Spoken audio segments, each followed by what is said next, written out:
Yeah, I had browser issues. All right, good evening, everybody. We have gone live. So you are seeing myself. I am Chris Clancy. I'm kind of going to be semi-running the show, but then I've also got Amanda De Amaral. Correct me if I said that wrong, please. De Amaral. Who is a co-scorer, and Eric Beckman, who is also a co-scorer for WAP. So the goal for tonight basically is going to be this. I'm going to show you what the basic rubric is, and you can kind of see how the three of us go through what we call calibration, and we get trained on a rubric, and then we'll go into the actual prompt that you guys wrote for and show you what it's like to score a prompt and go from there. The goal here, at least on my end, is if you did write a response, I will do my best to get you a score by tomorrow. Thankfully, if you are in WAP, we've got until next week. If you're in Euro, let me know in the comments on the right-hand side, and I'll try to prioritize you guys first, and then I'll do APUSH and then WAP. Does that sound good for everybody? Put in the question tab if you need yours scored by tomorrow, because then we won't lose it. We'll be able to see it later. Perfect. All right, so here we go. Let me make sure that I share the right screen with you. There we go. Chrome tab. Okay, so everybody should be seeing the screen that says Rubrics for AP Histories. Does everybody see that? Looks like we do. All right, so back in 2017, College Board decided that they were going to do this thing called streamlining, which is a great thing because this means that if you take one of these three history classes, you are set to go for the other two when it comes to writing. Prior to that, we all had our own written standards and no one was kind of aligned. So the thing that changed after this was in how many points you were going to be scored. So you can see here, this is the basic rubric for like a DBQ. It's not very specific, it's very generalized, and it kind of gives just some basic understanding of what it means for that point. When we get to the LEQ, it's the same thing, okay? And you two tell me if you agree with this. I tell my kids really the biggest difference between an LEQ and a DBQ is the DBQ has documents. The LEQ comes straight from your head. Otherwise, the evidence, the writing of it, your evidence is coming from your head versus the documents, but the rest of it's all basically the same. Would you agree? Mm-hmm. Yeah. All right. Yeah. So I did a crowdcast last week about what was going to be the best way to set up your LEQ and DBQ, because for me, that is the very first paragraph. You've got thesis statements, you've got your contextualization. That's a third of your score on both of them. So when you look at this rubric here, one of the things that a lot of students that I've seen as a reader, as well as in my own classroom, right, is that it says responds to the prompt. A lot of students have an issue actually responding to the prompt. They will rewrite the prompt. They will write what they think the prompt is about, but they don't ever actually respond to it. And for my kids, what I tell them is respond means answer. Okay, you have to take a stand. You agree with it, you disagree with it, it's right, it's wrong, it's out in left field, it's out in right field. Either way, you've got to pick. You can't ride the fence. Okay, for those of you who don't live in the country or have never been in the country, when you ride the fence, all that does is give you splinters in your rear end. Okay, and it's kind of the same thing in your writing. It doesn't help your writing at all. Pick a side and stick to it. And so we went over what's known as that complex split thesis. And what that does is that allows you to pick that side and write all about that side. Contextualization here, again, kids tend to miss this concept of the broader historical context. I am primarily an AP Euro teacher, so I tell my kids that they should stick to within about 50 years of the topic. As AP World teachers, how much do you really tell your kids to do? I think it varies. Oh, I'm like echoing a little bit.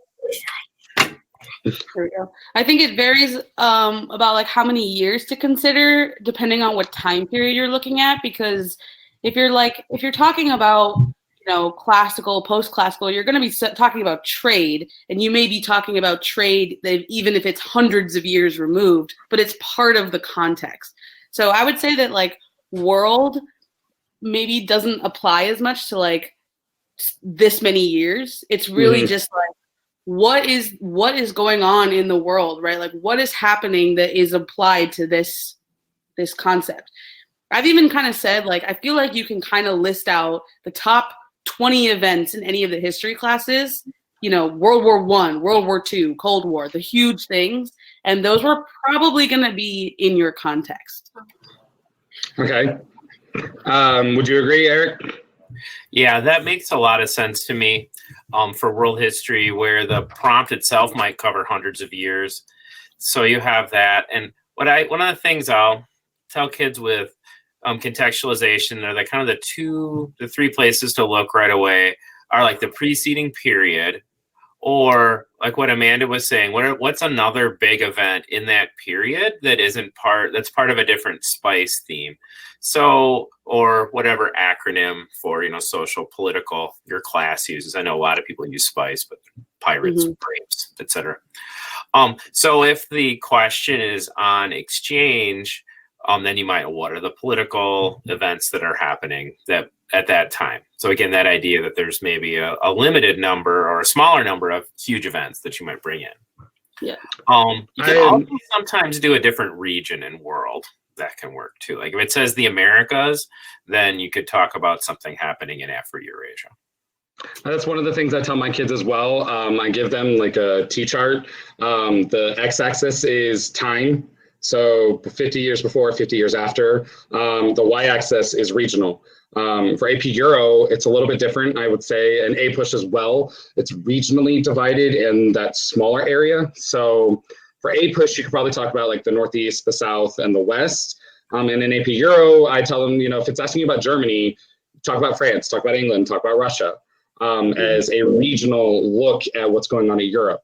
As we get later in the content, when Euro and world align, that's when I tell them it's safer to go outside of the continent. Definitely, it's, I would say, something that when I tell my kids to do it, they need to stick to their choice, though. Don't do both. Either stick with time or stick with regionally, because they can get themselves confused and then start putting in those facts that, while they might be right, might not be to the prompt, and therefore they might not get points. Yeah. And I would add to that three sentences is going to get this done. So you don't want to go too much, you know, the complexity, it's a Goldilocks situation. Like some kids will just have one sentence in there. It's like, oh, I need a little more, but then you don't want your whole paper to become complexity either. So yeah, you can do it in 3 sentences. I think that's a good point, because it kind of goes into the next part on the rubric, which is evidence.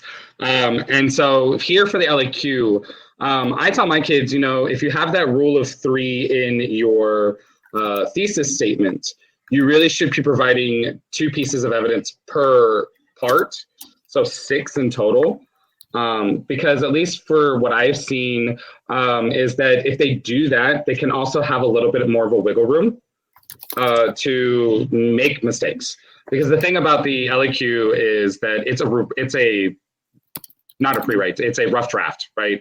We would not be turning something like this into an actual college professor for a grade. We would turning it in for like, here's what you need to correct, here's what you should be talking about.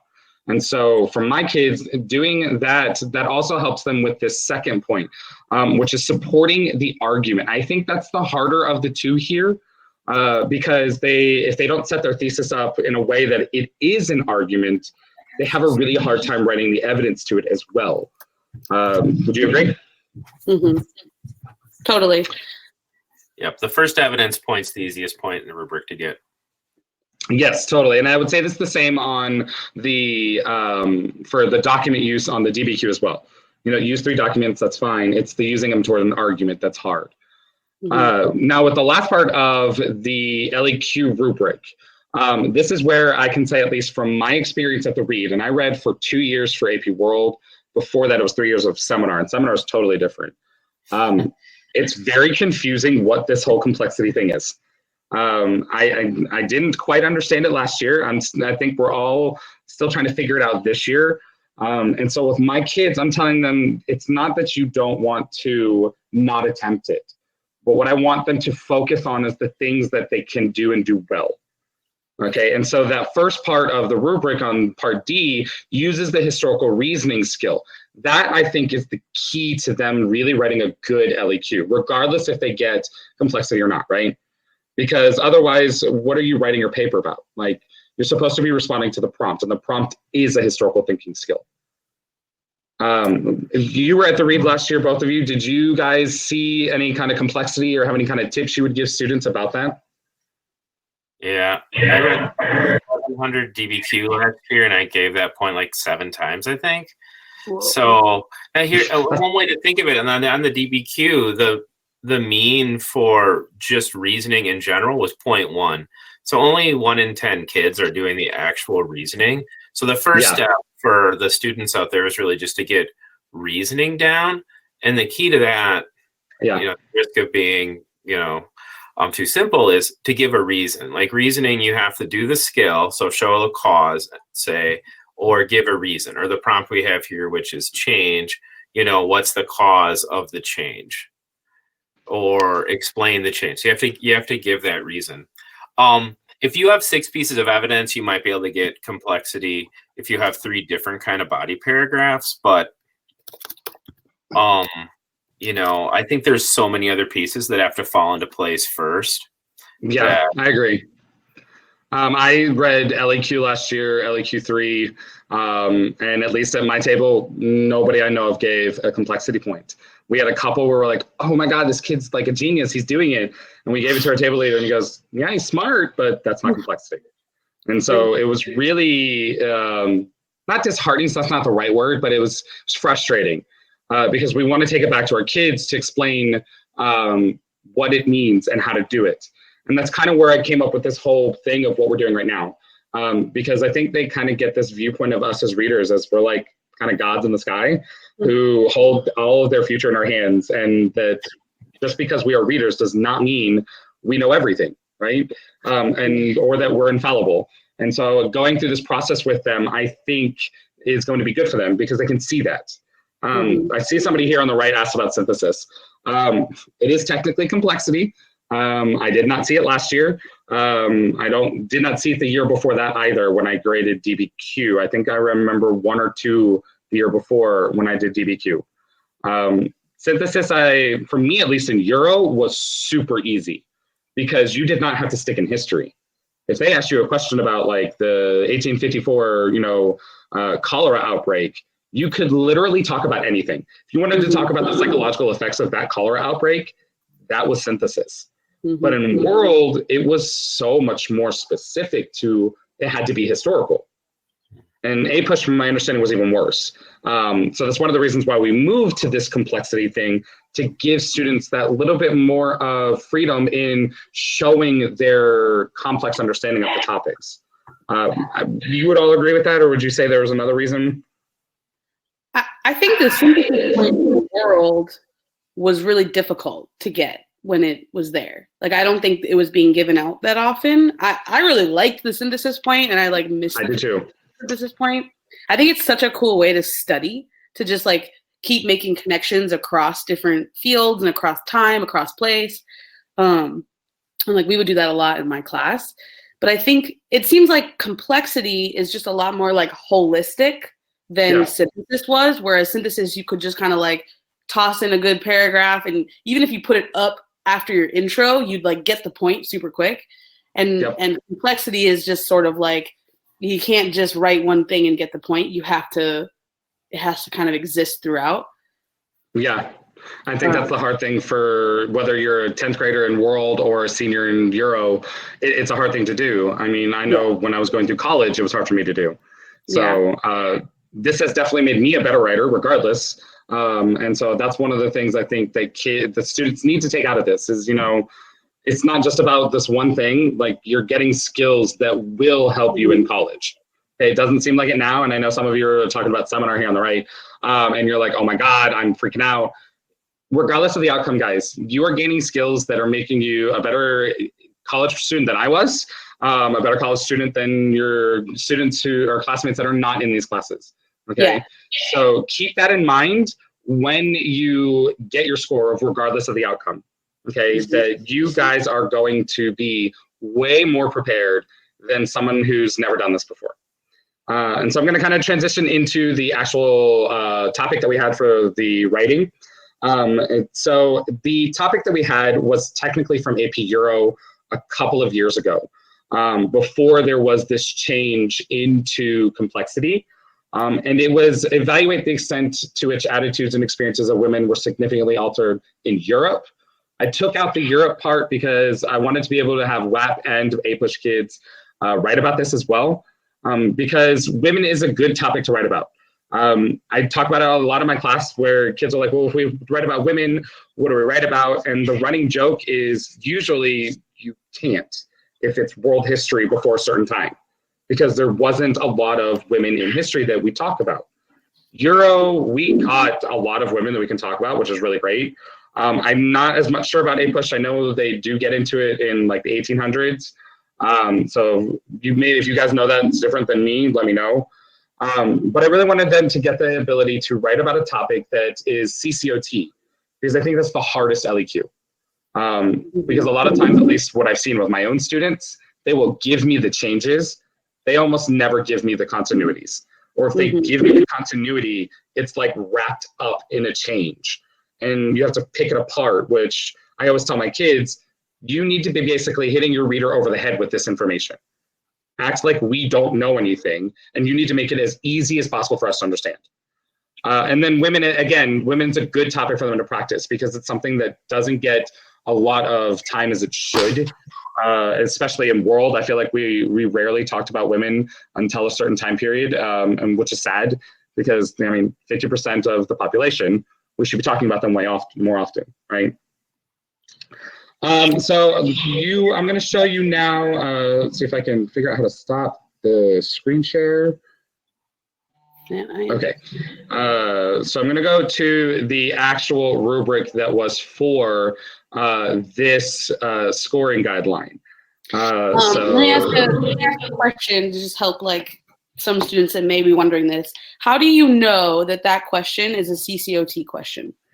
That's a great question, and we actually went over this in class today. Thank you for asking that. So I would say there are two keywords that you're going to look for. They might use the word continuity. They might use the word changes. I think I'm seeing more often altered is the key word there. Evaluate the extent to which attitudes were altered toward women. And that word altered is a key for change. And then another way to say like continuity is the simple way of evaluate the extent to which the lives of women remained the same, rather than, they were altered. I don't really remember seeing it written in many other ways than that. My synonym bank here is kind of blanking out here. Would you say besides altered and remains the same, you would see it? You could see words like maybe shifted. It's a good way, shifted, yeah. And it's not always going to be like continuity and change involves causation too. So they used to be the questions would say, this is a causation question. This is a CCOT question. So like, if you look at this, I think this is a CCOT question too. But if a student were to interpret it as a causation question, you're probably going to be okay, because writing about those causes will inevitably be talking about the changes that happened. So yeah, I see that as well. Totally. Just know that if you don't what I wouldn't want the students to do is feel like if they don't diagnose it exactly right, that then they can't write anything, because usually it's going to be one of three things, the continuity and change, the causation or comparison. And any one of those things is like one or the other ones. That's different than the third one. So like, this isn't comparison. You're not comparing. Yeah, I would say totally. Right. So that'd be my, always answer the question, answer the full question. I totally, and I mean, as you can see on the screen here, the question that was posed to the students that year in 2016, it specifically said significant continuities and change. I altered, no pun intended, the question to just say we're significantly altered from the First World War. because they won't, as far as my understanding, and correct me if I'm wrong, they're not going to see it where it specifically states, do this one historical thinking skill. Right. Yeah, so it's a really good point to bring out is that if you are not someone who writes a good CCOT and you are better at causation, it's okay to write the causation because you are going to get that change in there because cause and effect is change and stays the same. Right. So I think that's a really good point to bring up, and I would not have thought about that until just now. So thank you for bringing that up. Yeah, and this someone just asked this question, like if you misinterpret the prompt and you answer this question as causation, like we just said, and not CCOT, you're not going to lose a whole lot of points because as long as you're answering the question, you can still get anything else. If you misinterpret the prompt and you don't answer the question, that's when you're in a tight spot, right? That's when very good point. So just very good point. When you look at the prompt, look for that word. Like if the word is saying, you know, like that altered word, or like what is the like, you know, what I don't know what part of speech is that? A verb? Altered is a verb. A verb. Look for the verb. What is it asking about, right? Like well, you're gonna have to argue something, so it's asking you about something happened, right? So look for that word. Cool. Can you just zoom in a little bit so we can just like kind of fill the screen? I can, yes. And then for anyone that's writing the essay, you can write it later. You don't need to write it in this you know session. You can write it tonight. You can write it tomorrow and email it to me. I'll grade them. It's fine. I'll open it back up. I just wanted to close it so that we weren't like bombarded with a whole bunch of answers while we're doing this. So that the kids can kind of see from here, when you finish the writing of it, this is what it's like at the read, right? Because the conversations that we're having, this is the first day of the read. Okay, we're given the rubric that you're seeing on the screen right now, or the scoring guidelines, excuse me. Scoring guidelines are different than the rubric. And I think that's something we should really kind of point out here real quick. The rubric is that basic structure. It doesn't give you any specifics. It tells you like, these are the points, this is how you get it, and this is what we're looking for. The scoring guidelines are specific to that question. And those are created about a week before the regular readers get to the AP Read, which is all over the United States. Last year we were in Salt Lake City. I think this year they're in Kansas City. Kansas City. Yeah.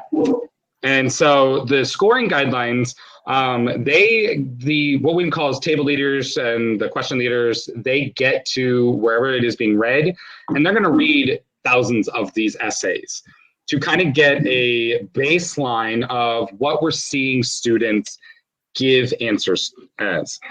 So if you look right here on the scoring guideline, right? Notice that the very first part here, it's not very specific because it's a repetition of the rubric. But when I scroll down and I get to the actual like scoring part, here are all these examples we see from students that year. And so these are examples. You don't have to write them exactly like this. Generally speaking, when they give us examples of what's correct and examples of what's wrong, we're seeing it constantly.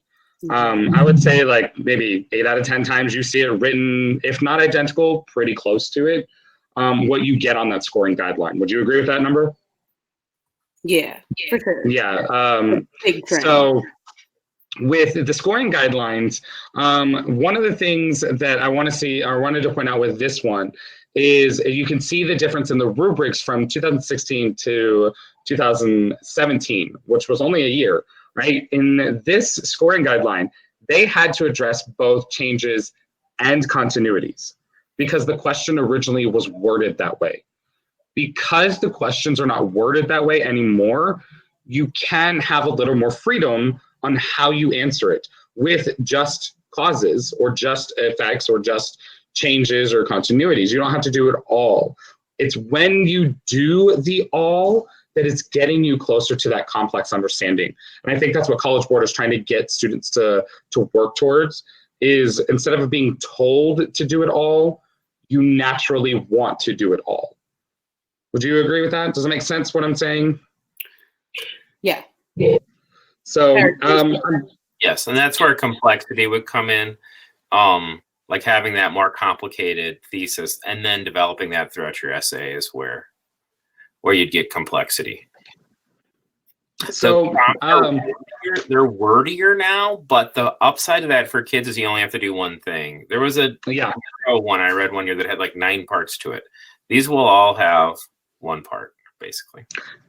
I think that's a good thing to point out is they are easier, even though they are wordier, which is good. And I do like that. Yeah. So we're going to go through this rubric pretty quick and kind of talk about what we see in it. And then we're going to jump into the scoring. I kind of want to, we've got 4 of them picked out to kind of live score. So you can see what it means when I say calibration, as well as how we use a rubric, right? One of the things about when we go to the read is we all come with our own understandings of these topics and our own I don't want to say prejudgments, but for lack of a better term, we'll use prejudgments of what students should have written.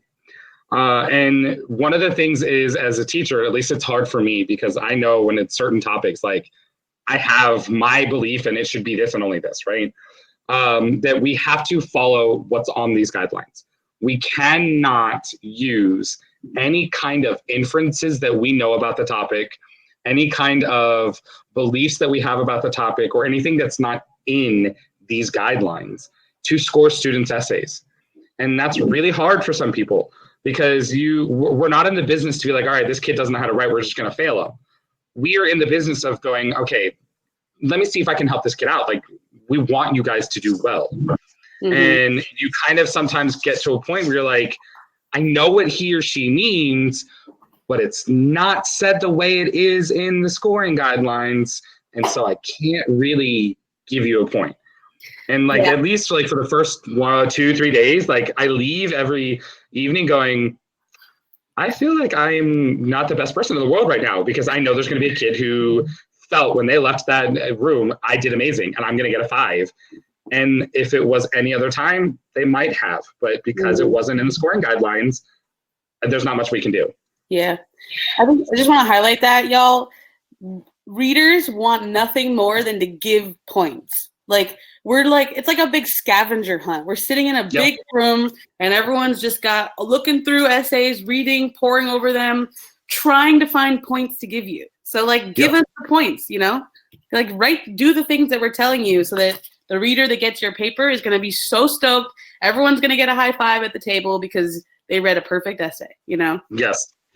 And the other thing I'm going to add to that before we get into the like nitty gritty of this scoring guidelines, guys, please write in paragraphs. Don't write one big old block essay.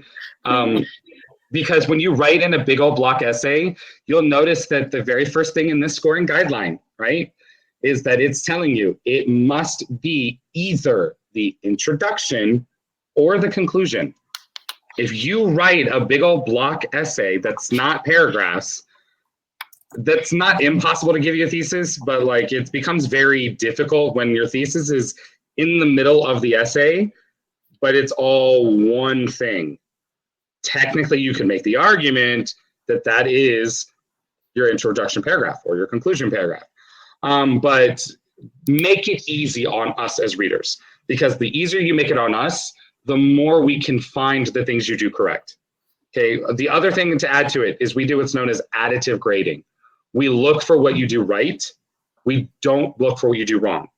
So if you've got misspellings, if you've got grammar errors, oh well, it doesn't matter. Even like a whole date that's wrong, it's just we only focus on what did you do right. And so because of that, I would say that you really need to focus on that. Just answer the question, write it in multiple paragraphs, and don't stress so much about like, oh my God, did I word this correctly? Is this fact, right? Because you're going to give more than one fact. You want to focus on the whole big picture rather than the nitty gritty individual parts. Because when you start to focus on those parts one by one, they can become daunting and really kind of take over your understanding of what to write about. So with that being said, let's get into the scoring guidelines. So here you see the scoring guidelines. Again, they're from European history, but I could say you would probably see them similar to in World and APUSH. But notice that most of these thesis statements, all right, they're not one sentence. Most of them are more than one sentence, and that's perfectly okay. Okay, when it comes to your thesis statement, I generally tell my students 2 sentences. I have seen it where it's 3 or 4. In my classroom, I would say that's pushing it. But you really, it's all that matters is if you have it in your thesis or in your introduction or your conclusion. And you'll notice that right here, the very first one, okay, this is probably the last sentence this kid wrote. You know, within the span of a century, women are able to go from being viewed as inferior to having suffrage and being able to have power in instances. Mm-hmm. Though not entirely equal due to residual discrimination, women establish their places in society. That's a great ending to an essay. That's in the conclusion, right? That's why it says that it came from the conclusion.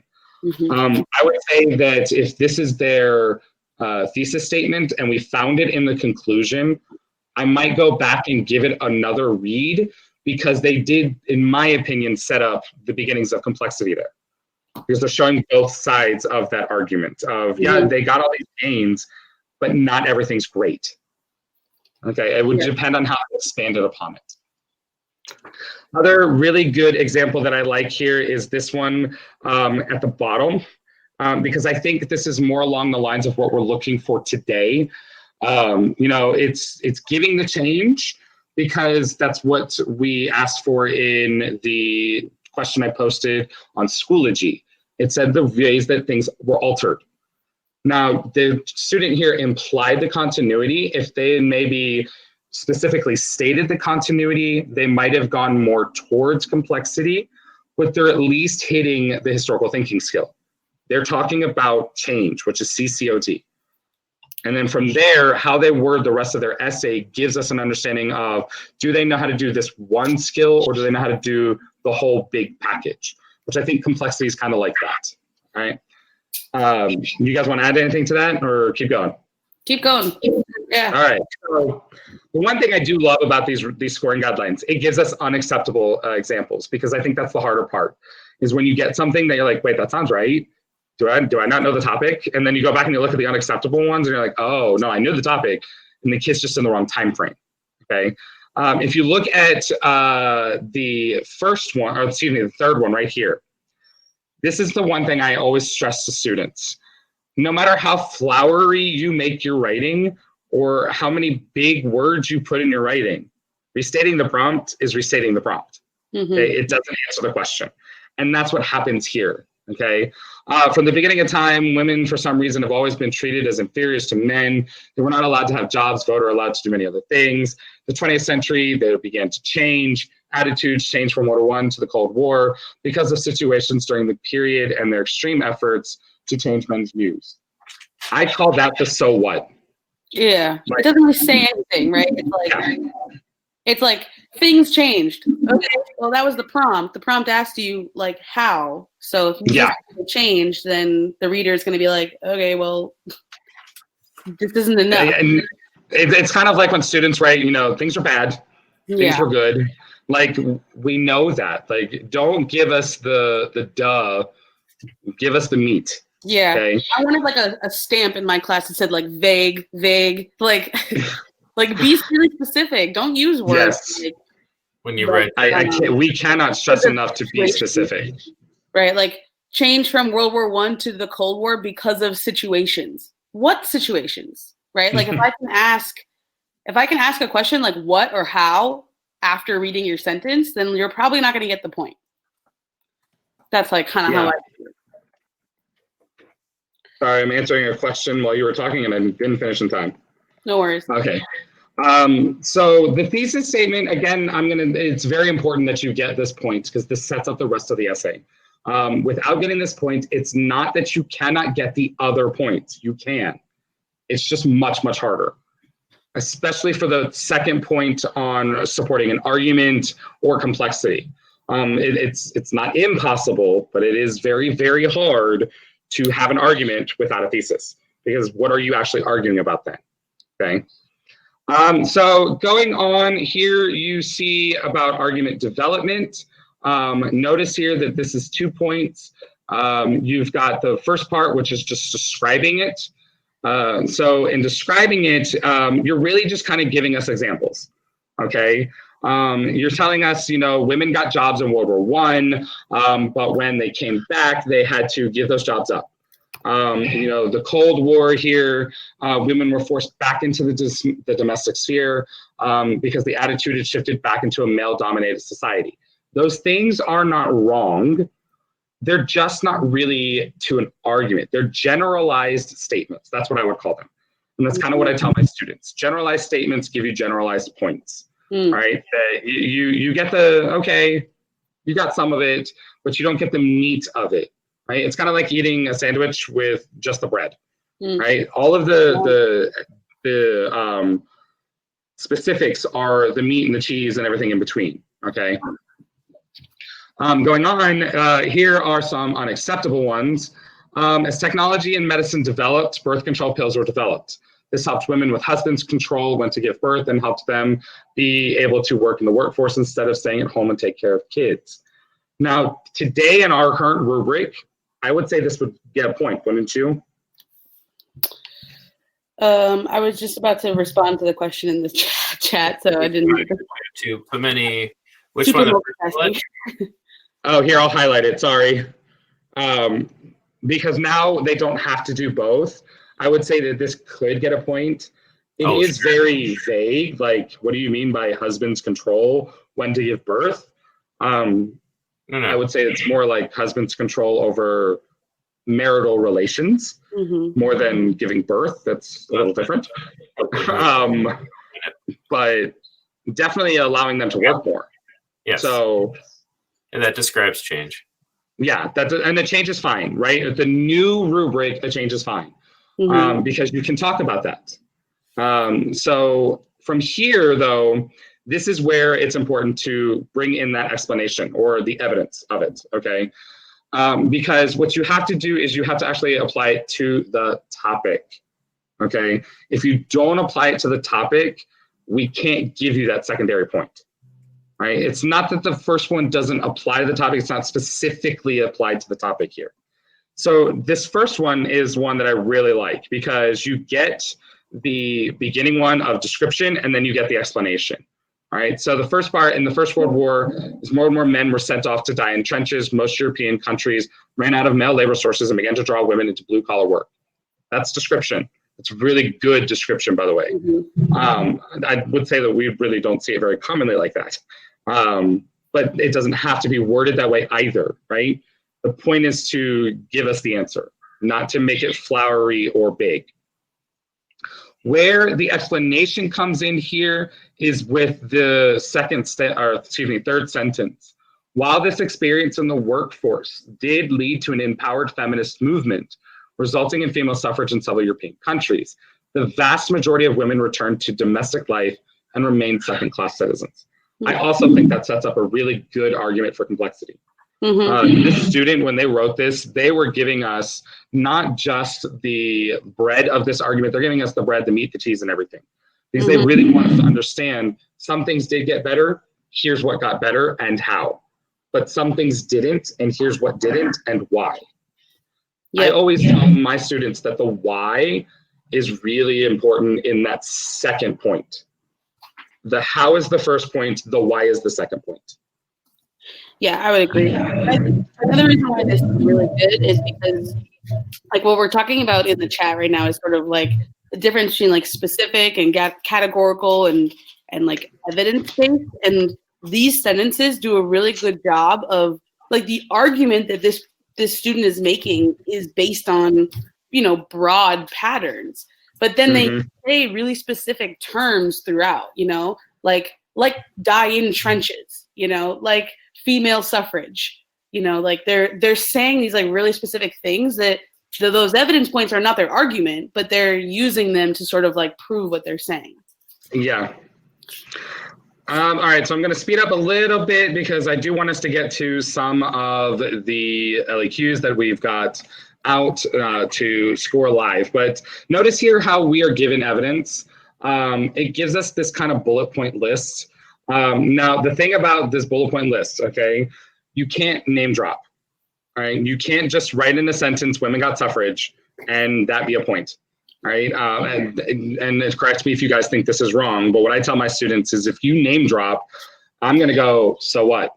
Mm-hmm. And you never want me as a reader to go, so what? You need to explain why Simone de Beauvoir is important enough to have written down. Like, who is she? What did she do?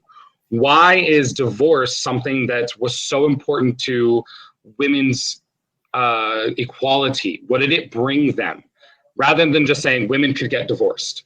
Mm-hmm. I mean, women could get divorced in the 1800s, technically, but it wasn't a good thing for them. Why is it changed? Why is it now a good thing that women can get divorced?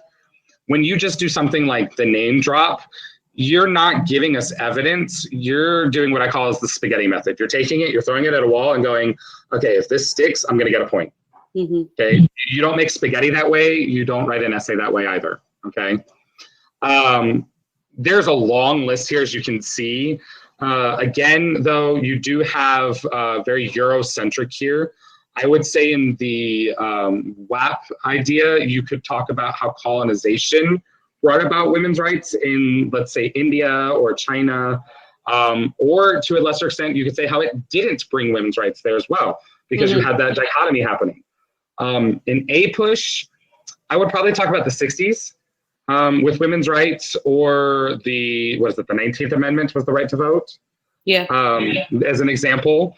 I'm sure there are more for APUSH, guys. If you are an APUSH, I apologize. I'm not an APUSH teacher.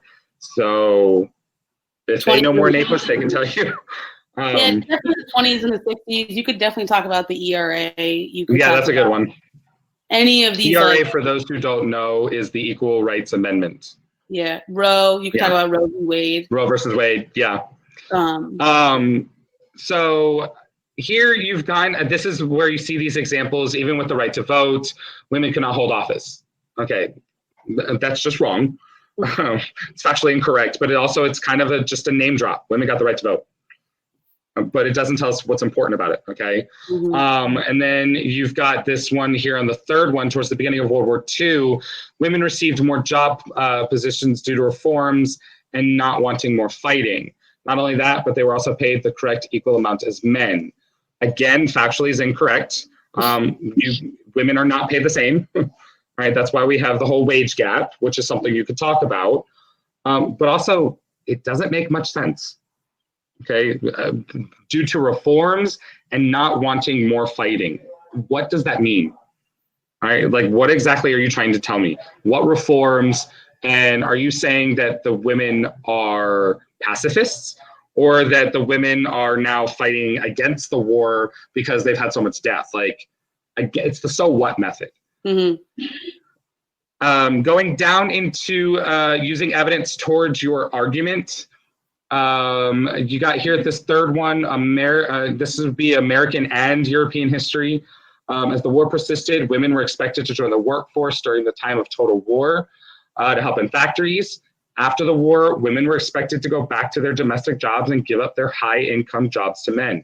That is true across the world, I'm pretty sure. You could make that argument in APUSH, WAP, and Euro, right? And that's a really good point to bring up. They gave us evidence. Now they're applying the evidence to the topic. And that third sentence, in order to reward the women for their dedication, countries like Britain gave women over the age of 30 the right to vote. Now you're telling us, here's a change, but it's not for everybody. You're bringing in a complex understanding of that change because you're showing us that it was nuanced, that it happened in stages, right? Which is a good thing to be talking about. There is no synthesis in the new rubric anymore. So I'm going to talk about contextualization here real quick. I would want my students to contextualize this probably with World War I or World War II. And if they're going to talk about after effects from the Cold War, I would talk about, if we're going to bring up modern time frame up to 2008, women in politics. I think that would be a really good way to contextualize this topic. What would you guys want to see as a contextualization? For world, I mean, it would depend on my argument, but I would say, like, the world wars are like the easy, like, give some context about the world wars, you know? I think I would say that's kind of the low-hanging fruit of context here. Yeah, totally. But you could definitely kind of like backtrack a little bit into just sort of like women's rights in the 19th century. Like, what did that look like? And then sort of set that up to like then argue that like things were way different in the 20th century. Yeah, that's. I totally agree with that. Yep. Are you guys ready to read some and score them? Yeah, let's do it. All right, guys, I know this looks like we were spending this whole time doing nothing, but this really is what it's like on the first day. We are calibrating. We are on making sure we all understand the rubric. We all understand the scoring guidelines so that when we do bring up these LEQ examples, it makes sense why we're giving them the score that we're giving them. Okay. Yeah, we were just doing it for us, not for you. So just so you know, nobody's name is attached to this. Nothing. I copied him down, put them into a Google Doc so that we can see them. So that way, if it is yours that comes up and you want us to say, what could you do better? Let us know it's yours. Otherwise, we're going to give it in generic terms. Okay. The goal here is not to make you guys feel like you don't know what's going on. The goal here is to help you. And I don't want anybody to feel like we're singling you out. I literally just went through and picked some. All right. So with that being said, this is what happens. We're given a sample essay like this. We all would have the same sample essay and we would read it and we would discuss our score.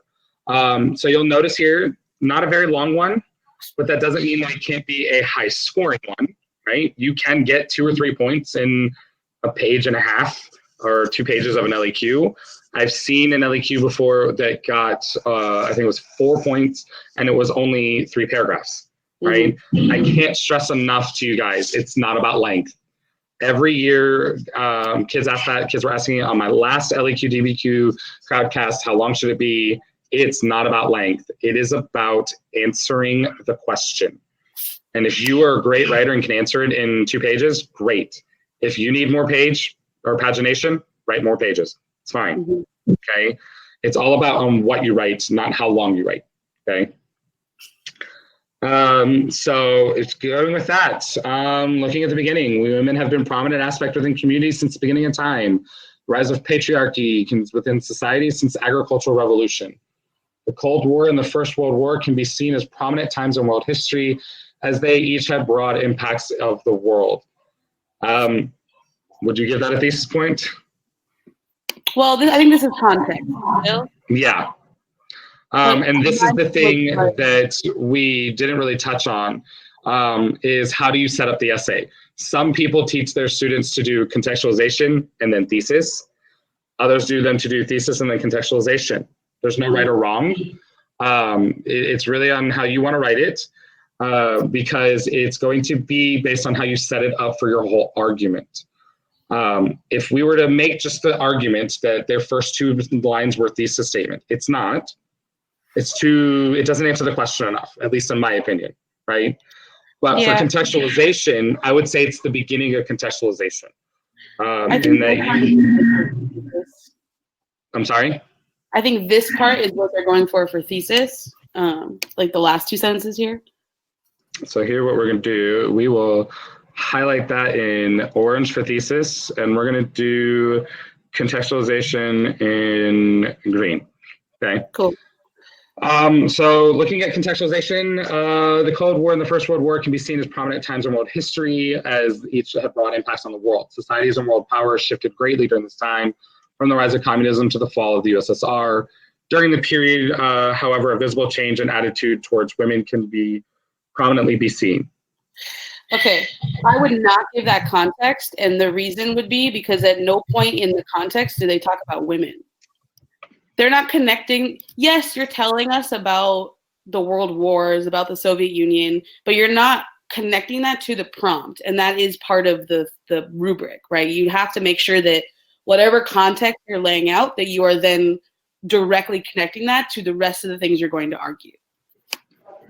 Agreed. I would say that it also is, it really doesn't say anything, right? It's just, it's very vague. Like women, like it said that the attitude shifted greatly. What does that mean, right? If our world power shifted greatly, what is world power and what does it mean by it shifted greatly? Like I would need them to say that world power shifted from a European dominated world to an American or Russian dominated world. We're talking about Cold War, right? Otherwise, it's just too vague. Eric, do you want to have anything you want to add to that?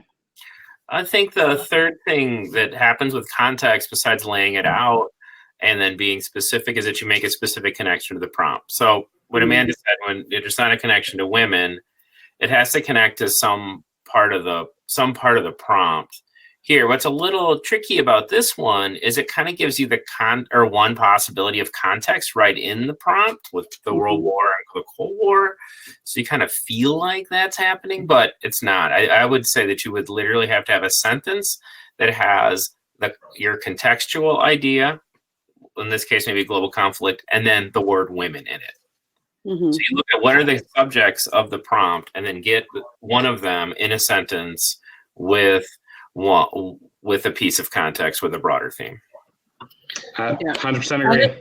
Bold some of those like really vague like phrases we're talking about that you want to avoid, because if you read the bolds that I just have there, my question at the end of it, all those would be like, how? Yeah. Right? Or like, so what? Right? Like, can prominently be seen. How? Right? Be more specific. Yep. Thesis statement: during this time period, women can be seen as having more job opportunities as well as voting rights within societies. However, the wars and events during this time still limited there to be unequal pay and fewer opportunities overall for women based on the males in the society. I would give it thesis, but I'm kind of also on the verge of not giving it thesis because it still is vague. What I say gives it thesis is that first sentence, because they're being specific, right? You've got more job opportunities, which is something they can talk about later on, as well as voting rights is something else they can talk about. The part that is making me kind of go, no, is this last part of the last sentence, like, based on the males in the society, like, I don't understand what you mean. I would need a little more clarification. You could say, right, if that whole like phrase wasn't included, it kind of does. Perfect. It's like there, right? Because it kind of has, there was change, but there also was continuity. Yeah. Yeah, totally. The other part that I see that is a really good thing they could talk about too is the unequal pay. Okay, you've got your 3 topics, which I always tell my kids you should have 3, right? Here they've got job opportunities, which is 1, and then you have unequal pay, which is the other. You could tie them together into like an economics paragraph. And then you've got voting rights, which is politics. So I think that's, I would give it a thesis, but you maybe could make the argument of no, because that last sentence is just so weird. But overall, I would give it a thesis. What about you guys? Yeah, I'd say thesis point. I think this earns the thesis point. Perfect. All right, let's keep going. Due to the many wars during this time period, large amounts of men were recruited to leave and fight in the war. This left many jobs open and only women to fill their spots. Women began earning the place in society as they began taking over the work that the men left behind, demonstrating to their society that women were just as skillful, if not more, than their male counterparts.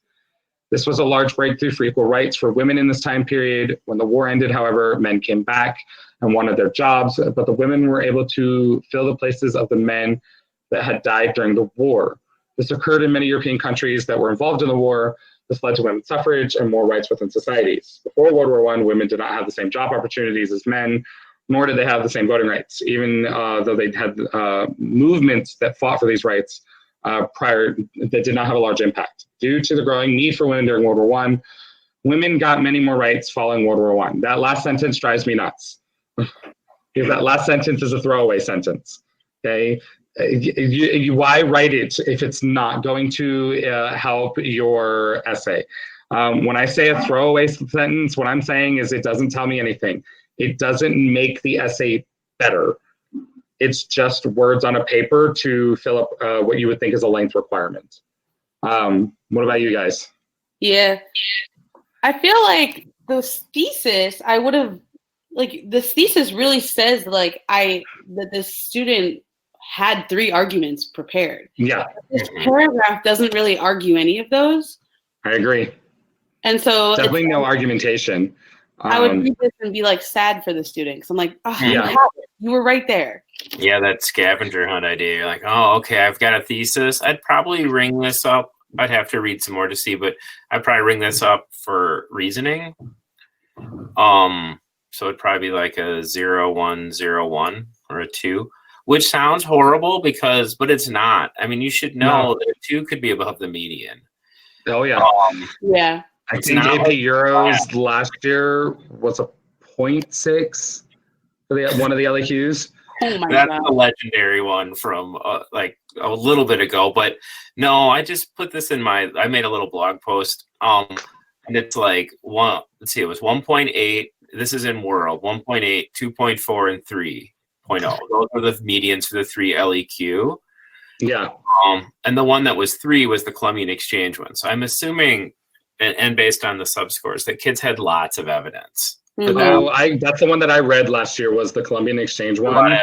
So if I remember correctly, it was 2, 0, 1, 2, 1. Oh, no, 2, 1, 1, 2. I don't know. It was a 4. We get 4 points at a time. So, could you see giving this student any evidence points? None of them jump out to me. No, I mean, yeah, I start to, but I don't think they give enough for it to count as evidence. And where I started to see it was that very first sentence. Many jobs were left open that women did fill. That is true, but it needed to be more of why were they being filled by women? Okay. And what job? And the other spot that I saw it was when, if they had left, I think this right here, when the war ended, however, the men came back to take their jobs. That's true. Like that, it's not false. That second part of that sentence, though, I didn't understand what they were talking about. Because what jobs did the women continue filling then? Or were you saying that women didn't have to give up their jobs because so many men had died? Like, you didn't give me enough for me to say one way or the other. I definitely, thesis was good. The reasoning is there, like the historical thinking skill, but I wouldn't see anything else. I agree with that. Yeah. So let's say a student wrote 2 paragraphs and earned a 2. And guys, 2 paragraphs and earning a 2, that is a third of the score for the LEQ. Okay. Yeah. So please don't That's think a lot. like rip this apart or anything. Like, we just sort of did this quickly. We found all the points that we could give this student, and a 2 is actually pretty good. We score a lot of zeros, like a lot of zeros. A lot of zeros. All So right. this is pretty good. Don't give up. Just keep writing. Totally. Anything, it's not holistic. The first paragraph could be not your best work, but then you get into that next paragraph and you could pick up 3 points in one good body paragraph. Yep. With 2 pieces of evidence, you explain the evidence, and you lay some reasoning down at the end. So just keep writing. You can do it. Let's do another. Yep, I got another one up. This one, as you can see, is longer. And I'm going to stress again, guys, longer doesn't mean more points. Longer could just mean that you are wasting our time and we still only give you a 2. Okay? So let's jump into this. World War I and the Cold War were important events in European history. They brought new technologies and new ideologies to the table. During World War I, men were out in the army fighting for their country, leaving women at home. Women at this time had less rights and were seen as lesser than their male counterparts. Normally, their jobs involved housework or taking care of their children. However, with all the men off to war, women had their chance to show off their skills in the workforce. After the First World War, women made a new name for themselves by showing that they could take on a man's job and take care of anything that men would do while at war. For me, this entire first part of this paragraph is not needed. It doesn't add to the contextualization either, because their contextualization really starts here, and this is their contextualization to me. And I would give them the point for contextualization. They are telling us why there's change and putting it in the context of the men are going off to war, women are filling that spot, men come back, women are going, wait a second, you need jobs, but so do we. We can do it just as good as you, and we've proven it. Okay, would you guys agree? Yeah. Totally. Did you see any kind of thesis statement in this? No. So what I normally do in this case is I go straight to the concluding paragraph to see if the thesis is there. before I read the rest of the essay. That way, if we confine the thesis and then I read the rest of the essay, it will make sense if there's an argument to the thesis. Is that something you guys do, or do you just read it in the order it's presented? I look straight to the conclusion. All right. I read it. I do the opposite. I just read it straight through and look for it. But I'll say this, when I'm grading, if the person next to me asks about the thesis, I do that, look at the beginning and look at the end. And most people do the same. So if you're just looking for thesis, people will do that. And you can see different people are going to read it differently. Yep. And that's one of the things I wanted them to see, is that we all don't do the same thing, right? Mm-hmm. So in conclusion, attitudes changed drastically after World War I and throughout the Cold War. Women were finally able to show themselves as equal to men in the workforce and at home. And while it takes some more time for true equality between the sexes, Europe was starting off on a good path. This second sentence, I would say, is an attempt at thesis. The rest of it doesn't really add anything. It would some more time for true equality. Sort of tries to do the like continuity side. Yeah, I think like it would be a stretch to give this a thesis point, because it's still, it's just like not super specific to this like time period. Yeah, that's what I was having an issue with, is like, you need to be more specific on what are you referring to true equality? Are you referring to now after World War, or are you referring to like these specific events in history before that? Like even if they said show themselves as equal to men in the workforce because like more job opportunities were available during the world wars, that would have been a lot better. Yeah, I agree. But with these gender questions like this too, for European history, that separates spheres. Like women are always working. The only people not working at any time in European history are extremely wealthy people or world history. So women are always doing work. And you go back before industrialization, and men and women are involved in a lot of the very same productive tasks, whether that's home manufacture or agriculture. So, I mean, I understand what the student's saying, but it would be stronger if you went, it's almost more like restoring things to the way they had been, or if they're more directly contrasting it with that sort of separate spheres ideology of like the 19th century. I would like to point out what Eric just said, is that he understands what's being said, but notice how that's an inference, and we can't use inferences. We know what this student really wanted to say, and we want to give them a point, but we can't because they didn't explicitly say it, which is a big thing for students to really, be specific. We had this discussion in my class today because about quoting from documents. We were going over SAQs. And, in English, a lot of kids are taught that quotes are how you give evidence. And what I tell my students is quotes are not evidence for us. Paraphrasing and explanations are the evidence. Quotes just tell me you know how to copy, right? They don't show me your understanding of it. And here you kind of start your understanding of it, but you're not showing me enough. So it's kind of like you quoted something, but you didn't explain it. So that's why it's just something I wanted to point out, that inferences really don't help you at all. You really need to be as specific as possible. So let's go back to the body paragraphs. And point out here, guys, that this was written in paragraphs. Very helpful. I really like it. Thank you guys for doing that. Start with the first paragraph. When men were shipped off to war, their jobs were left vacant. This meant companies had to hire women to their place, even though this wasn't the fashion of the time. This gave women an excellent opportunity to show that they could take on a man's job. During this time period, women made up a good portion of the workforce, especially with the war going on. A lot of materials from the military had to be made. Meaning women were working overtime in these factories and still keeping up with the demand. That's good evidence. And it's the beginning of their historical thinking skill reasoning. So I like that. And then Eric just pointed out on the right-hand side about evidence detracting versus being wrong. We do ignore things that are not completely wrong if it doesn't detract from the answer as a whole. One of the things I tell my students is that if you're not sure something is correct, but you are knowing the other part of the statement is, separate it into two sentences, because then if one part is wrong, it's a separate sentence, we can just ignore it. Would you guys agree with that? Yeah? Totally.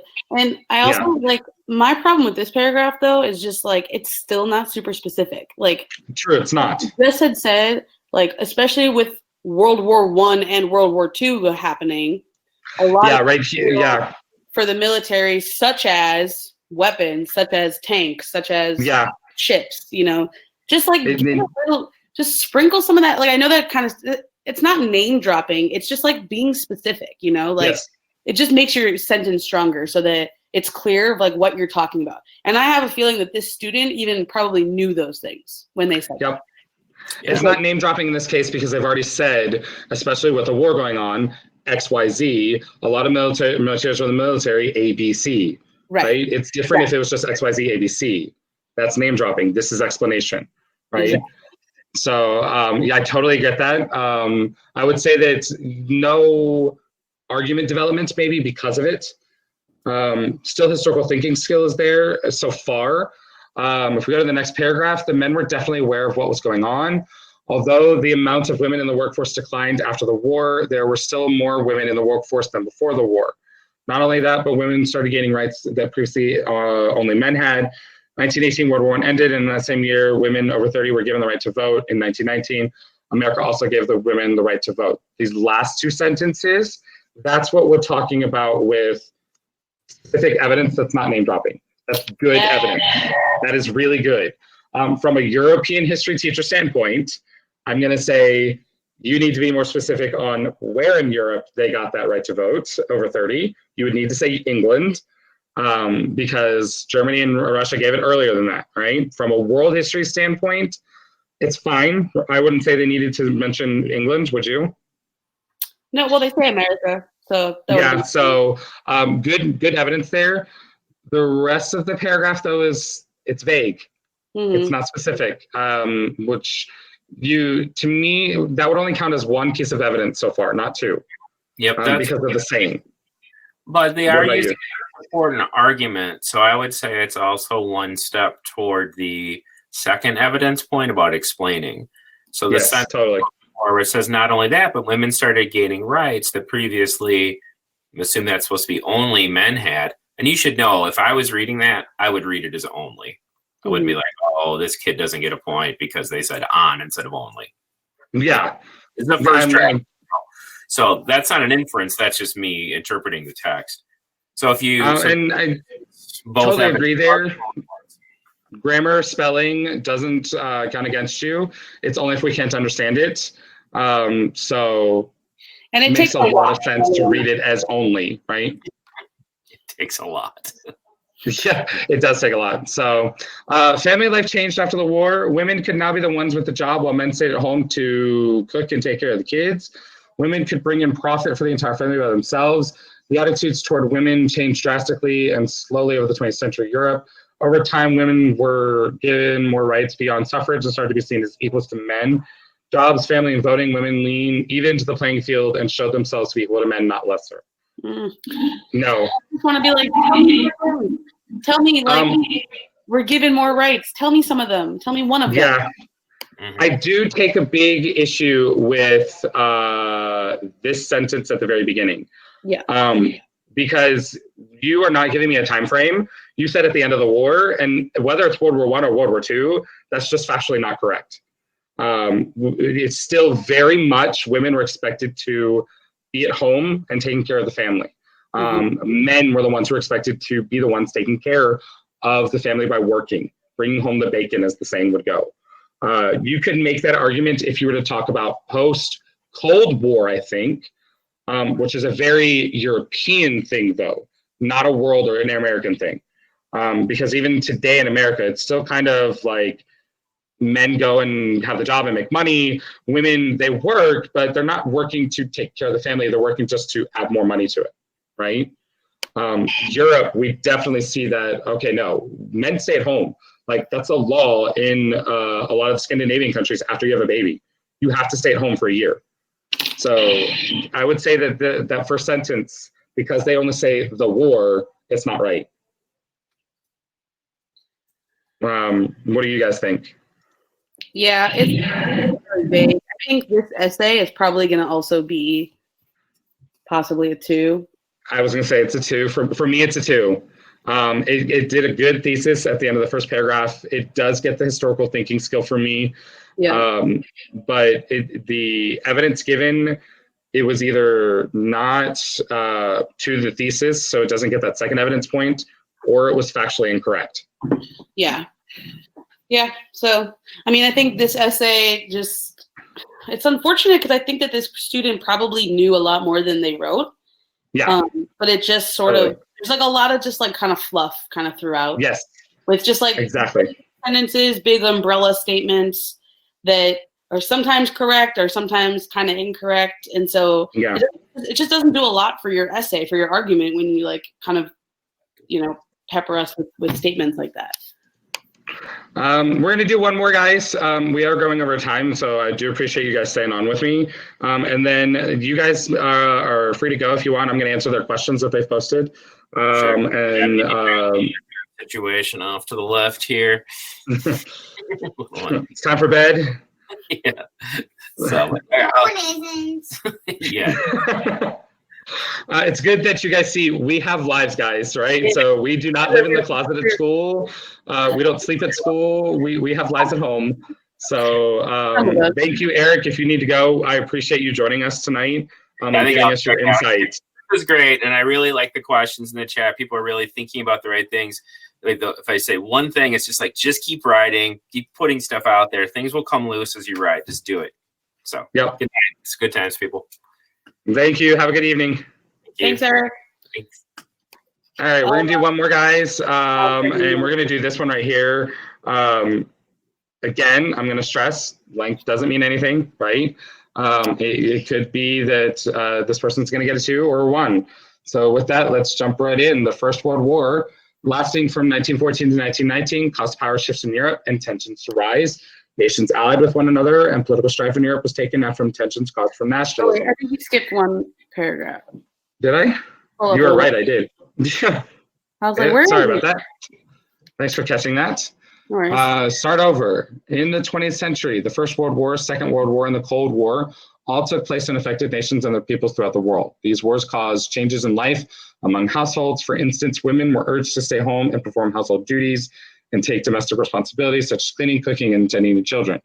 The First World War, Second World War, and the Cold War all led to the roles of women shifting towards domestic-centered responsibility, causing their attitudes and experiences to become more family-oriented. That second sentence here, I would say that's contextualization. Mm-hmm. And then that third sentence, that is their thesis. And I would like a little bit more separation between these 3 topics. I think it's a little broad, but it fits the topic that was asked, and it would get both points from me. What would you say? I just don't know if this is like factually correct. It's after the Cold War that's making me question whether it is correct.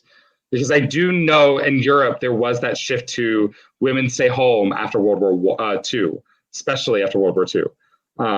But I would say this is where you guys can also see that with the different topics, like different classes, it is hard for us to have that, okay, it works in Euro, but it doesn't work in World. Or it works in World, but it doesn't work in APUSH. Okay, because we do look at these histories from different points of view, which is really important to remember. Yeah, okay? I would want, if this is the argument that you're going to make, I would want that student to at least like, you know, mention the other side of that, right? Like, although there were more opportunities available for women, there was still a push to stay at home. Yeah, I can see that. Totally. That's like my first reaction to this would just be like, I don't know. Well, maybe they can make it better later on. So let's keep going. The First World War, lasting from 1914 to 1919, this makes more sense, caused power shifts in Europe and tensions to rise. Nations allied with one another, and political strife in Europe was taken from tensions caused by nationalism to warfare spanning from the far west of Europe to Western Russia. The years of warfare had impact on soldiers' families and homes. The early 20th century families were generally bigger due to a lesser survival rate of children, sometimes from diseases that did not have a vaccine developed yet. or harsh working conditions in factories due to industrialization. Due to the abundance of children in European households, coerced women to stay and take care of the children, leaving them to take on more duties, as the majority of their husbands were either fighting in the war or suffering injury at death. So barring the fact that that is probably the student's contextualization, I would say. Yeah. Can you get context anywhere? Say it again. Can you get context anywhere? You can get context anywhere, and that's the thing. You don't have to put it in your first paragraph. You don't have to put it in your last paragraph. You can get it anywhere.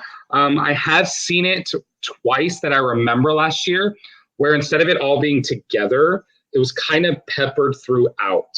I think that's really hard to do. At least, I mean, even for me, that's hard to do. Yeah. I would like to see you just do contextualization together, like they did here. One thing, and this is a stylization thing, guys, at least for me, breathe when you write. Okay, a lot of students write the way they speak.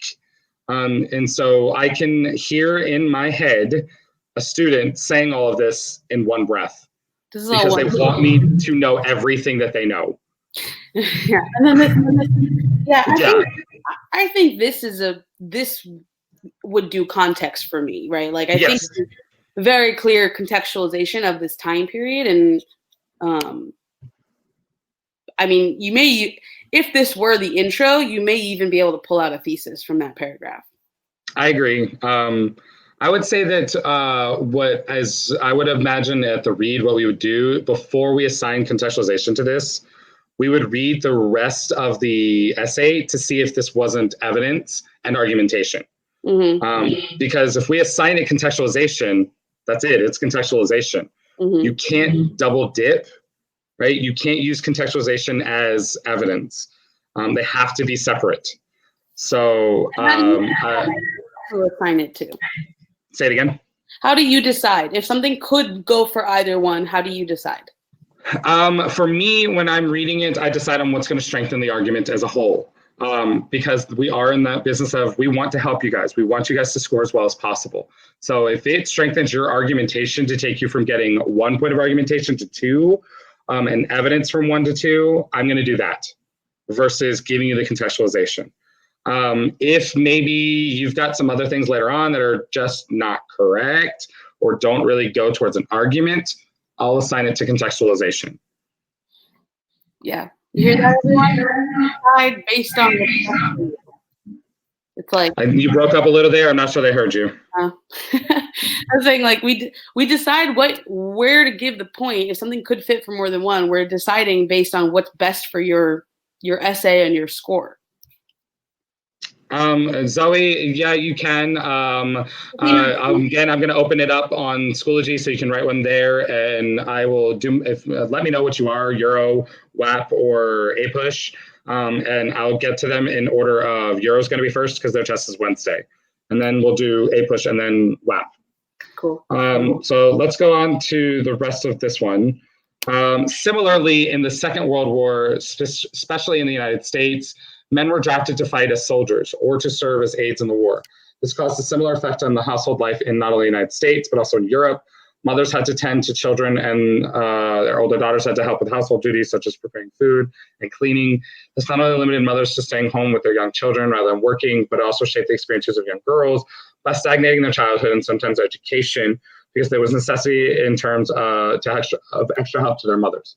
This is where I was saying when she asked where would I put it, because of the way that this paragraph is worded, that paragraph before it is going, for me, towards argumentation and evidence, not towards contextualization. I like it that way anyways, because this is a better way to write about the topic. Here's what's going on in this one part of the world. Here's what's going on in another part of the world. Look, these things are the same. And you notice this person's writing a comparison essay almost, right? Which is fine. That's how they interpreted the prompt, as long as they're answering the question. So whoever wrote this, good on you for being able to pull that out, because it is sometimes hard to write about comparison when it's worded for a different style of essay, which we saw a couple times last year with that Columbian exchange essay. Kids were writing it mostly as causation and comparison, and a couple of kids wrote it as CCOT, which was really good. For me right now, they've gotten their argumentation point, and they've actually gotten both of them. Yeah.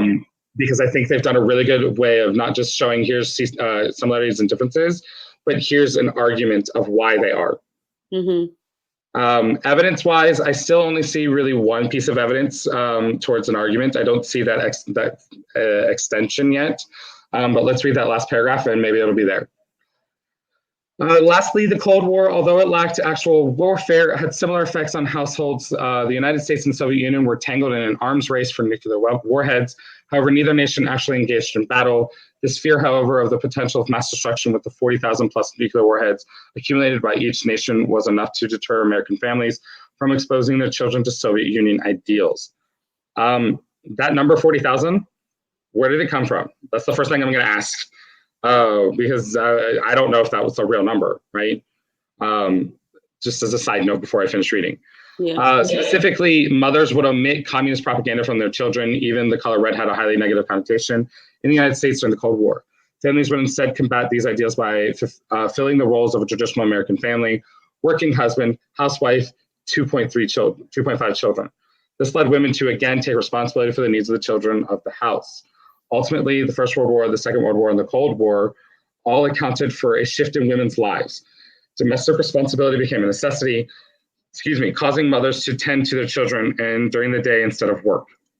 So this definitely is a really good comparison essay for me. It's not a COT, which is fine, because you're showing that you can interpret the question in a different way. Sorry? I would agree. You've got a really good argument here. You're making a solid case for how different the three of them were and how similar they were, which is really good as well. I really like that.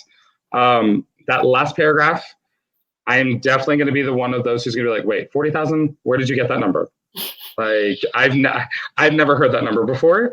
Not that it's wrong, right? But if your reader's going, where did you get that?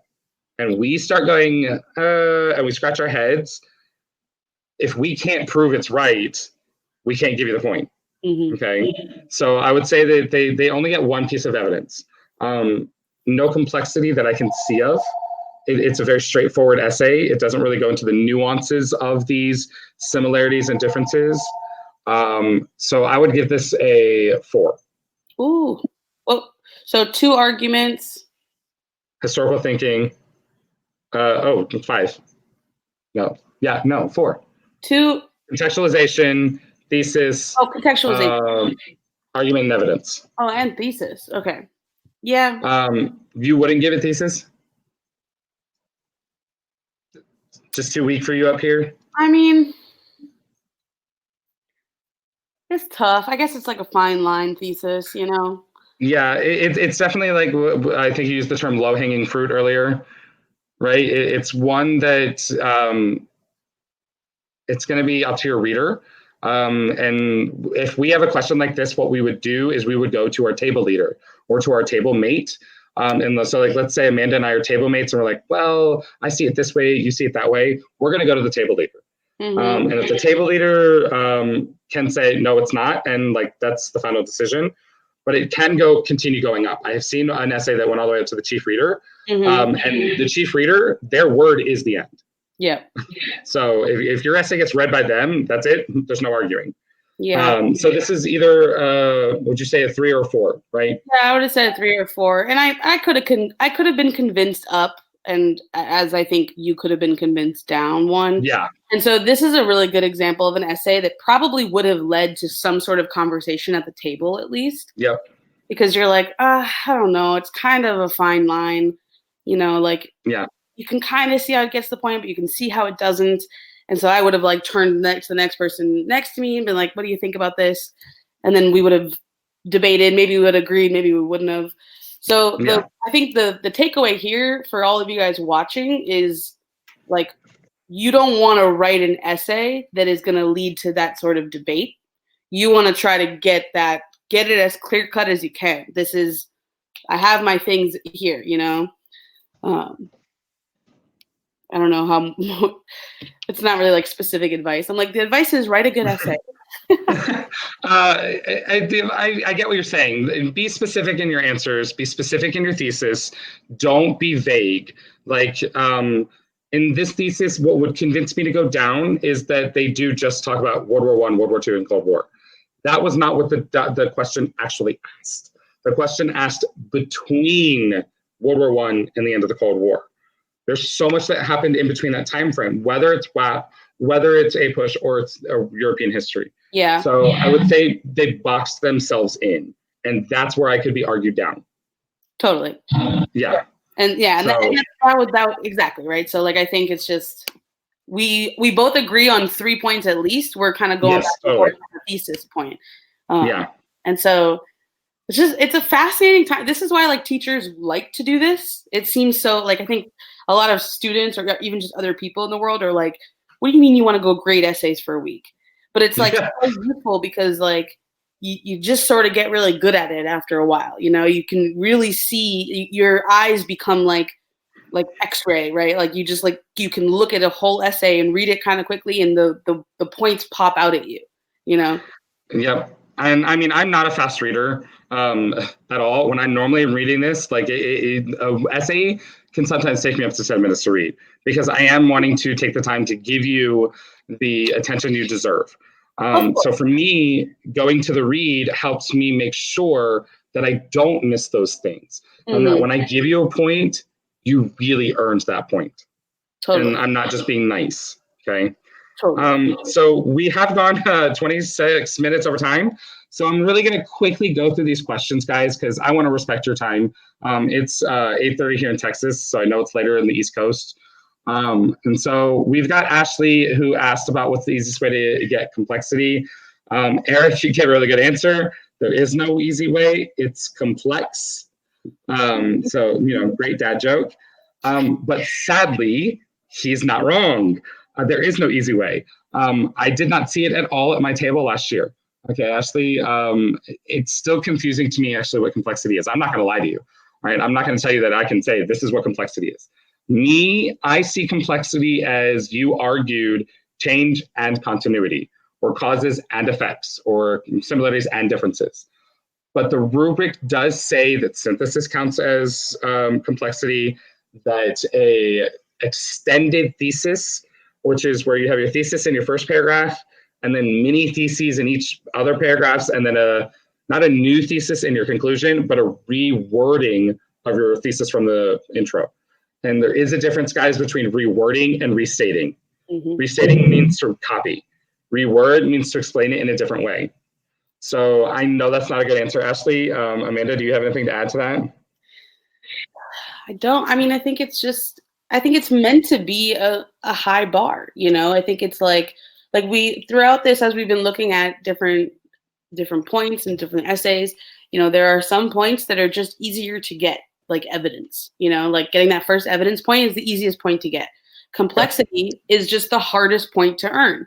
And so there is no easy way, and it was written so that there was no easy way, right? Sure. Like it used to be that the point that was going for, you could do in like one paragraph, and you could have a sentence frame for it. But I think the point was like, this is not like writing a historical argument is not something that can just be a cookie cutter thing. And so like this point is giving you that like extra, for the students that can really step back and look at it. I think the best way to do it is to give the counter argument. Yeah. Right? Like that would be what I would tell students the most is go for it, and go for it through the counter argument. Your chances of actually earning the point through your counter argument are just slim because it's not easy, but go for it through the counter argument, put it in your thesis, however, blank, and get in each paragraph, allude to your counter argument, like clear it up, keep bringing up your counter argument throughout. It does not make your argument weaker to do that. It actually makes it stronger because you're constantly like bringing in the other like side of that argument. That would be my. Sorry, I got distracted. My dog is doing something. Amory, I apologize if that's wrong. Will we still see the grades on our essays in Schoology even if they're not covered in the session? Again, I'm going to do my best. If you guys can kind of go in and tell me what you are, Euro, APUSH, then WAP. That's the order I'm going to grade them because the Euro test is on Wednesday. So I will do my best. I'm not going to promise anything. I'm human. Amanda's human. We got things we have to do besides this. But I will do my best for all of you as much as I can. Next question from Jasmine. Any tips on remembering evidence? I always blank when I look at the LEQ DBQ prompt. All right, quick remembering thing for DBQ. Your documents. Your documents should be your like key to. Would you stop it? Sorry. Your document should be the key to your evidence, and then it should be like that activator of what you're going to write about. For LEQ, you have that 5-minute pre-write. And so I say use that 5-minute pre-write. Like jot down the things that you remember about the topic, and as you write things down, the act of writing actually helps activate the other things you know. Okay, this is a site concept. We talk about it in cognition all the time. And that, if I say the color red, that can activate so many different things for you because you're going to think about food and you're going to think about colors and paint, and it keeps going and going and going. When you write it down, it's the same thing. Anything you want to add to that? Yeah, I would just say look at the prompts, look at what is the time period that's being asked of you. So clearly here is First World War between that and the end of the Cold War. And then I would take those first few minutes to just kind of jot down as many words as I can think of. Even if I don't know yet if it's going to be something I want to talk about in my essay, I just want to like kind of write them down at the beginning just to kind of get them out. And then it's going to even help me create an argument, And so just try to, first of all, in these last weeks of studying or days of studying, look through key terms, try to go through vocabulary and like really get those into your memory. But ultimately, like make sure you have connections to them so that you're tying them to these huge events. Do they go to a world war? Do they go to the Cold War? Do they go to imperialism? And you're going to see something like that in your prompt, some topic, some rather big topic. And then it's your job to sort of think of as many key terms as you can that are related, and then use your essay to explain how they're related. Yeah, totally. I completely agree with that. That's a great point to bring up because it kind of goes into our next question that Jenna asked. Would concepts such as the cult of domesticity count as solid information for you to consider? I know it isn't a date or name, but I was just considering. Totally. I would absolutely, I'd be over the moon if a kid wrote about the cult of domesticity, because even though you were given a time frame in the prompt, the time frame is just to give you parameters of what to write about. It's not to say that you have to mention them. So talking about that cult of domesticity, you would make me the happiest reader ever if you could talk about that. That is something that is so important to know. For world history especially, and correct me if I'm wrong, dates are kind of hard, and I really don't focus on dates. I really focus on time periods and understanding of what's going on in a time period. Euro, we have what's known as Kevin Bacon dates, and somebody invariably is going to ask me what Kevin Bacon dates are. If you're in Euro, I will tell you at a different time frame because we got to keep moving on. But APUSH, I don't think there's a lot of dates to remember either, but I'm not an APUSH teacher. I don't know. Giving evidence like that that's not date time specific, very good because it makes sense. And it also is within the time frame. So good concept, Jenna. Next thing, Dylan, what's the funniest, weirdest, worst thing you've read during the reading? To make a very long story short, one of the seminar papers I read was about the etymology of the F word, and that was amazing. I absolutely loved that paper. I also read about the depiction of the Madonna in Renaissance art. And as somebody who is not Christian, I didn't know what the Madonna was. So I had to kind of what? And then I'm looking at the pictures. There was one of the Virgin Mary squeezing breast milk into a priest's mouth. So that's the weirdest thing I've ever seen. From there, how do you relate context to the prompt or thesis from Matilda? Matilda, relate the context to the time period given in this question, 1914 to the end of the Cold War. Roughly 91, I would push it and say 95 due to the Balkan Wars. But even if it's not a specific time frame like that, if it gives you, let's say, the Enlightenment, which all three classes talk about, the Enlightenment has to do about revolutions and the change of thought from heavily religion influence to more science influence. So that's kind of how you can relate context to the prompt or thesis. And again, always remember, you can go x-axis, which is time, or y-axis, which is region. And that helps as well to think of it that way. I will see if we can get those slides posted from my presentation last weekend, and there's an example on there of it. I would also just think of like when you're watching a show when it's like previously on, whatever you're watching, and how like mostly talks about the episode right before, but sometimes it'll bring in a scene from 2 seasons ago because they want you to remember it because there's something's about to happen relating to that, right? Yep. And so they take this tiny chunk of time that's like 1 minute long, and they tell you really quick, here's all the things you need to know to understand this episode. It's the same thing. It's just your background. It's Star Wars rolling screen. Right. Yeah, exactly. Yeah. It's just like what just happened or what happened some other time that I need to know to understand this. Totally.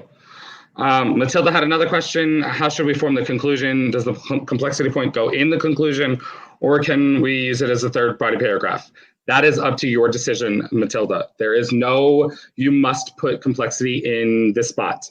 The only point that is specific is the thesis. It can only go intro, conclusion. To form your conclusion, it's a wrap up, right? Your conclusion, without saying, here's what I've talked about, it should be like, I've talked about these 3 things or these 5 things. Here's my thesis again in a different worded way. And I'm awesome, right? And you're good to go. Do you have to have a conclusion? No. Should you write a conclusion? I tell my students, yes, because you want to get that thesis statement in there again. But again, it really is your choice. Complexity can be throughout the entire paper. It doesn't need to be its own point. So keep that in mind when you're writing your essay. Next question, how many pieces of evidence do we need per point body paragraph? Does the analysis point come from relating our evidence back to the claim rather than just setting a name, explaining it, what it is? You need 2 points of evidence for the whole essay, but I tell my kids 2 points per topic to be safe. And the reason for 2 reasons. 1, it gives you a little wiggle room if you're wrong. 2, I think it sets up a better complex argument because you're showing all the minutia of detail that make up whatever the topic is, rather than just the big overarching theme. So you definitely need to relate it back to your thesis for that second analysis point. If it's not related to the thesis, we can't give you that second point. Is mentioning Catherine the Great and her Institute of Women's Schools and pragmatic sanctions of Maria Theresa, a valid complexity idea paragraph doesn't fit into the prompt? I don't know. That's a good question. It depends on how you Yeah, it depends on how you phrase it. I would say it's going to depend on how you phrase it. If it's topical, maybe. If it's not, and it's just like, this is like Catherine the Great, who gave us schools for women, or, the pragmatic sanctions of Maria Theresa, it's probably not enough. But you could theoretically bring that in as complexity. So I would say it's going to be very individual to the reader, and we're probably going to have a discussion on it at the table on if this would count or not. So it's not that clear cut. If you mention the Enlightenment for the context, do you need to directly tie it to the women of the era of the Cold War? Yes. If you're going to talk about the Enlightenment, which is outside the time frame, you need to tie it to the time frame to explain why you're writing about it. Because otherwise, I would say the Enlightenment is too far away as context. Would you agree with that? Yeah, I would agree. Yeah. So I don't know what you mean by Euro. So our last question from Jamie, could you do 3? Taking Euro. He's letting you know that he's taking Euro so that you grade his earlier rather than later. Thank you for letting me know that, because I forgot that. Could you do 3 pieces of evidence for one topic, 2 for another, and 1 for the last, or does it have to be 2 for each? Again, the official word is 2 pieces of evidence for the whole essay. And then if you want to do 3 for one, 2 for another, or 1 for the last, that works for me. If you want to do 2, 2, and 2, that also works for me. Again, I'm only telling you this because I want you guys to have as much room as possible to get things correct. So hopefully that helps you, Jamie. And I'm going to answer this last question from Matilda, and then I'm going to shut this down for everybody. Yep. Okay. What would be an example of context for 50 years before the LEQ prompt? I would talk about the second industrial revolution and the increase in women that we are seeing on the factory line from that. Okay. Meaning that you're going to talk about the development of the assembly line. You're going to talk about the increase in low-skilled women who are working in factories and how they are having a job that brings money into the household, but they're being paid less than men. And oftentimes it was more dangerous than men. Okay. So that's what I would talk about. If you're talking world history, you might bring in the beginnings of independence movements, I would say, for end of end of the 1800s, as we talk about like the expansion of European hegemony around the world. For APUSH, the Gilded Age, is that the right time frame? I don't know. I'm really bad at AP US history, I'm sorry. So I would actually, I'd like to go later than the time period, actually. I think it would be easier. If you're going to go later than the time period, you can talk about so many things.